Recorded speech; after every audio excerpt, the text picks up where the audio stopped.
In the second part of the lecture, I'm going to talk about population control by societies and governments. And the most important thing in this whole chapter is the demographic transition. And then we're going to discuss consumption because that affects the impact on the environment. And this is really easy to say, but historically, it takes a long time for all the countries to do this. So the most effective population control method is contraception. And also the reduced fertility rates increase the health education and workforce participation of ladies. And if you think this way, not only having fewer children benefit women, if women were more healthy, educated, or more active in workforce, that benefits reducing of the fertility rates. So looking at some governments, China has a one-child rule to slow population growth from a TFR of 6 to below 1.55. And the government of Iran, they start to distribute free contraception, and in 10 years, they control the TFR from 7 to drop to just below 2.1. That was a successful story also. Oppositely, some of the country experiencing the aging of the population, and they have a TFR way below 2.1, and that is not good either. So they have incentives to encourage people to have more children.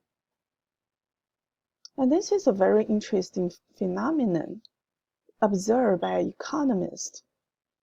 And she found out that between 1970 and 1991, in this phase of rapid population growth, and this soap opera has very significant impact on influencing people's mind and the idea how many children they have. And it has a very positive influence to educate people to have fewer children. So just by watching TV and change the way people thinking, that is a very interesting way for the population control. And some of the societies, some of the governments or countries go to an extreme to control the population. They try to breed the superhuman, super race. So they try to achieve this by forced sterilization, which was eliminated and abandoned eventually, and very unethical.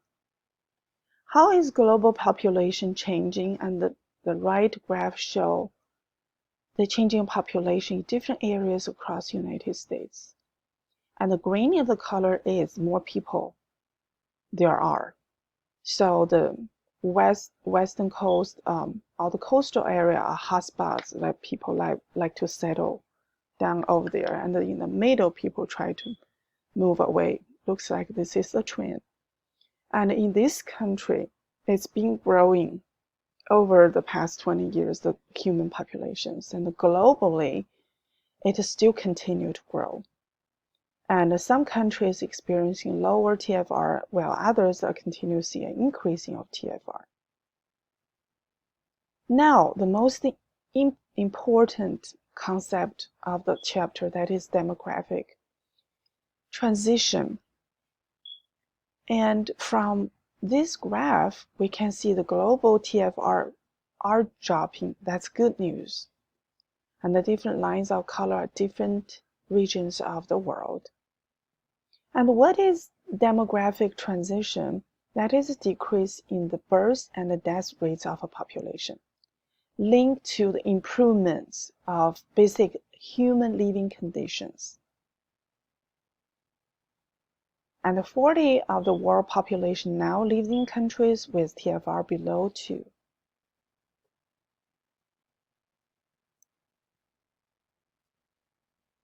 And our textbook likes to use these three phases graph to describe the demographic transition. Let's first take a look at this. Mortality transition, that means dropping of the death rate. And the fertility transition, that means the dropping of the TFR. So people at first, our health condition improve, the death rate drop. That causes rapid growth of the population. And then because people have more income, have more education, their health conditions were greatly improved. So they decide to have fewer children. That's why the fertility rate dropped. So the growth of the population gets slower and eventually reach this stable equilibrium. So both of the death and birth rates are low, almost equal to each other. That's why we achieve this stable population.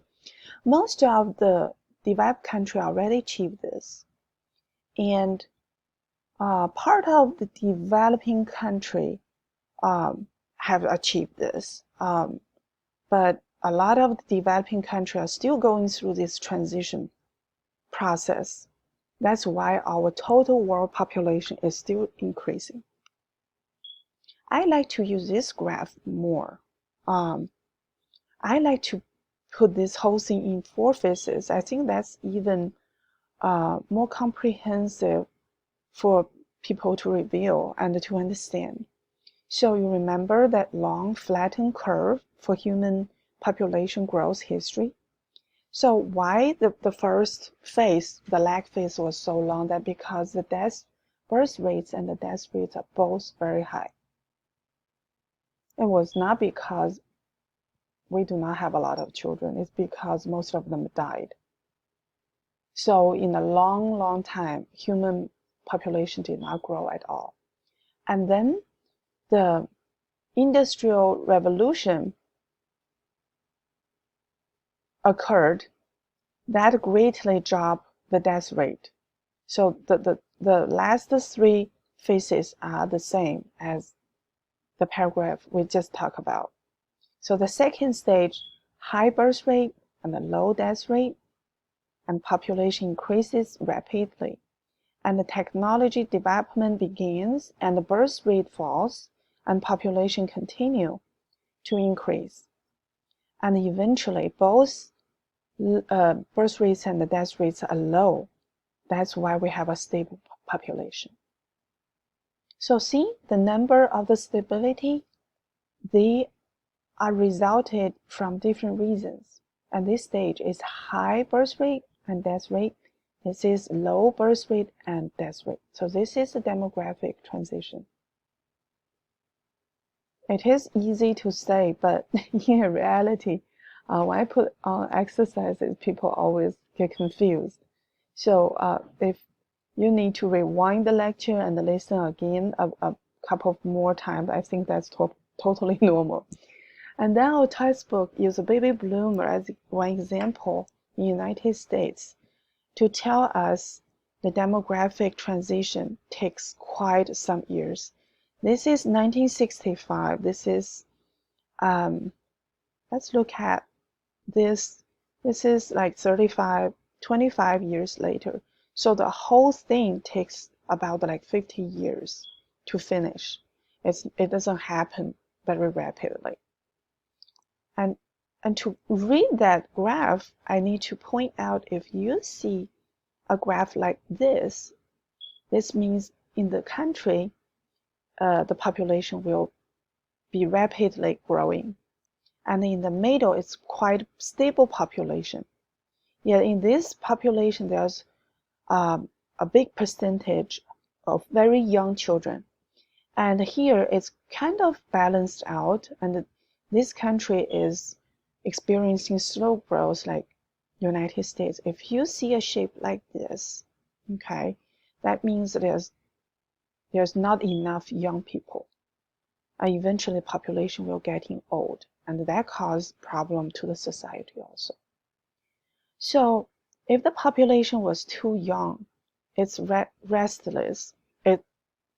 It's called youth bulge, If we look at here, this is the youth bulge, and eventually it will cause political unrest. If the population is too old, okay, there's not enough people working, the disadvantages will be pensions will be lost. There's no enough salary to support the retirement plan, right? And the public health system will be challenged. And we don't have enough money to support the public health systems because there's no enough people working. And the good thing is the crime rate will decrease and education service costs will decrease because there's not a lot of people in school. So what facilitates a demographic transition? The first factor is a drop in infant mortality. And with healthcare improvement and increased infant survival, parents will have fewer children. The second thing is urbanization. And the people are drawn from rural areas to the city for better jobs, which results in lower fertility rates.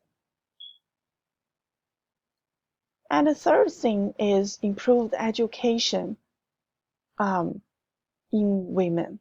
And more educated women tend to have fewer children. The same for the woman more active in workforce. And according to UN UNESCO, a more mature and economically stable family tends to produce children with better nutrition and higher survival rates. So that means we don't need many children.